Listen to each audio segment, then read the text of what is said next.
One of my first games I've ever played was Pokemon Leaf Green. From a young age, I've always loved Pokemon, from the awesome anime that played on Saturday mornings to these lovable games like Leaf Green or Colosseum. This was mainly due to me just loving Pokemon in general and thinking that all these creatures were just awesome.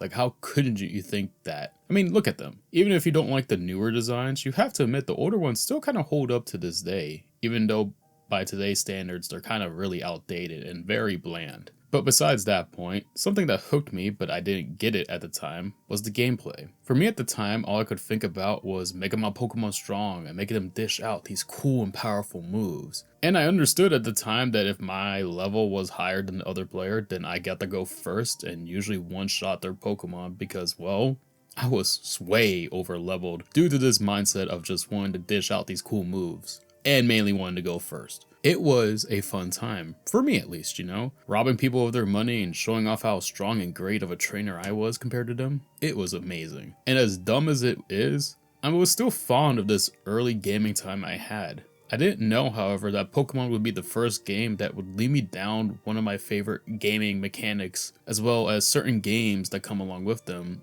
and it would be my most favorite genre to really play of all time. As I got older, I of course came to find out that the gaming mechanics behind Pokemon was called turn-based combat, and there were a fair amount of details that went into it. Of course, you had the attack and defense, which is kind of, well, self-explanatory, but it was those other attributes and abilities that can really turn the game on its head. There was agility, special defense, special attack, evasion, so on and so forth, and it blew my mind once I was able to piece these things together. I didn't know at the time that there was this much detail added to these games. And before people say, well, didn't you see those attributes go up when you level up? And well, yes, you do see those things happen. But do you think a 5-year-old really cares about those stuff? Or cares about those things? All I saw was attack because, well, that was the bigger the number, the more stronger I was. I didn't really care for the other stuff. Nonetheless, as I got older, the more I wanted to play these turn-based games because even with how dumb I was, I still enjoyed these types of games, even though the way I played them, and still do to this day,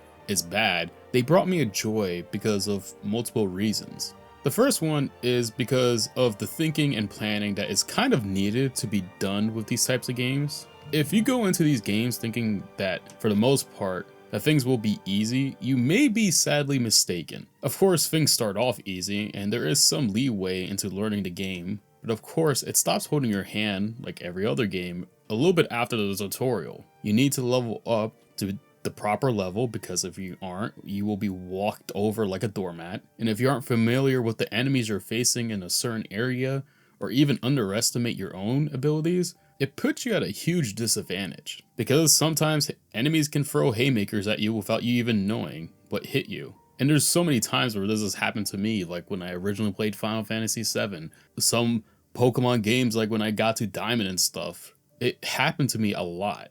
Then also you gotta understand, depending on the game, you have to understand your own characters and what makes them work. Like if you have a class system, if they're a mage, a brawler, so on and so forth, understanding the characters that are in your party needs to be done as well to contribute to your planning. Now, some people can ignore this, and that can make the game a lot harder on yourself, which, again, for some people, that may be a good thing. Maybe you want that handicap to help, like, fuel you to be better at the game, or make the game more challenging for yourself. It really makes me put my thinking cap on and try to game plan for my next move, or even if I'm beating some low-level monster or enemy, it lets me test things out, such as maybe I could see what this ability does, I could see how this item affects my stats, so on and so forth. Should I switch over to different gears that gives me X boost over X boost? The list is near endless of how you can plan and strategize your own gameplay,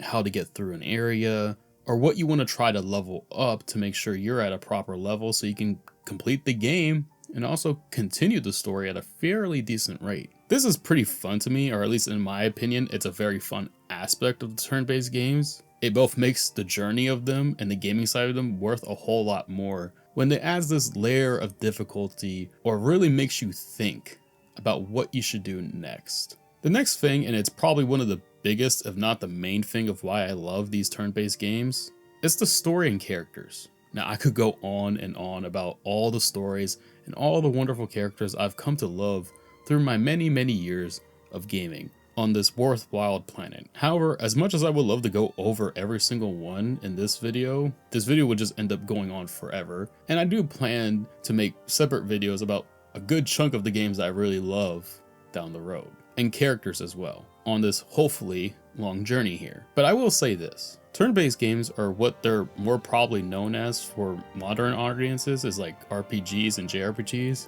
have some, in my opinion, the best games, stories, and characters I believe anyone can really experience. Kind of like how I've talked about horror, I believe these games have a layer of experience, or a layer that really opens your head when it comes to their settings and stories. They're able to tell these things that we may never have thought of, from the vast oceans to the unknown kingdoms that we're trying to take back, or kingdoms that are lost forever and we're trying to figure out what happened. And then they have stories that have more deep undertones of life and death, to the simple things of learning to love yourself, while at the same time giving us characters that, even though they are made up, they are some of the more realistic characters I have ever met or have played through on many journeys. And then having the joy of learning about their stories, learning about the overall story, and just playing it in general is always, in my opinion, a good time. Now, this isn't to say other games don't come close to RPGs, JRPGs, stories and characters, and so on and so forth in settings.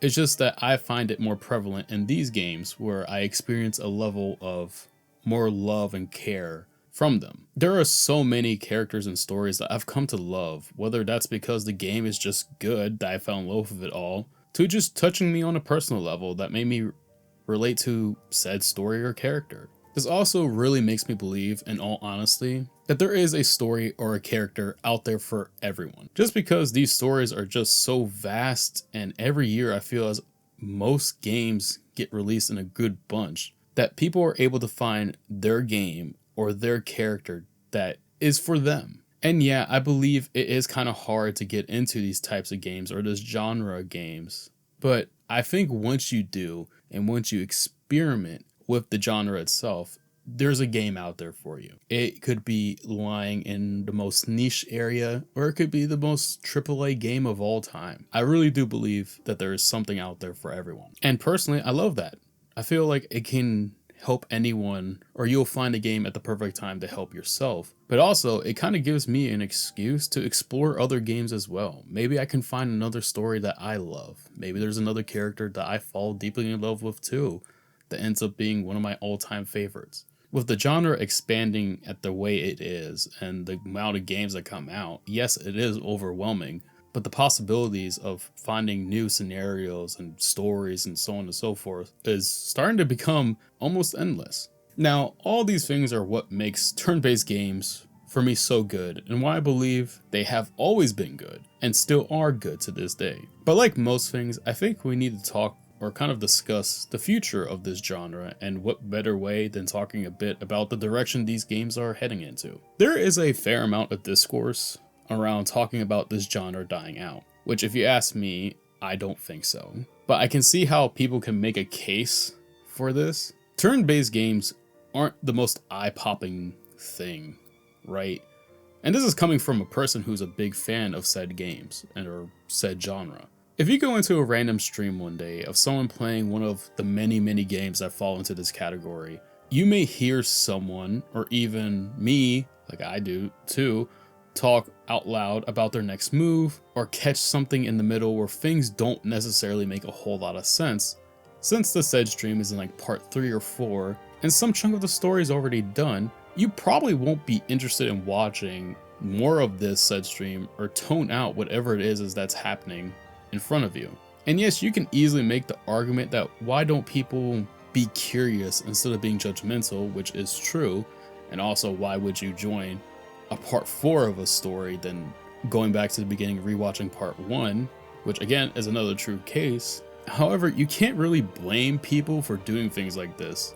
I know for me, I see a turn-based game that piques my interest, I usually look it up, look gameplay, look at synopsis, so on and so forth, and see if it would fit me. Maybe I'll watch a gameplay trailer and see if it's something that I may be curious about. However, not a lot of people are like this or are like me with it, which I'm kind of glad because I can barely stand myself. But because of this, a lot of people turn away from these games because their first impressions usually aren't the best or don't give them a lot of clarity as to what these games are. And let's also be honest here, these aren't the easiest things or the easiest genre of games to get people into unless you really are a fan of these games. I personally want to embrace the change in direction that these games are kind of heading towards.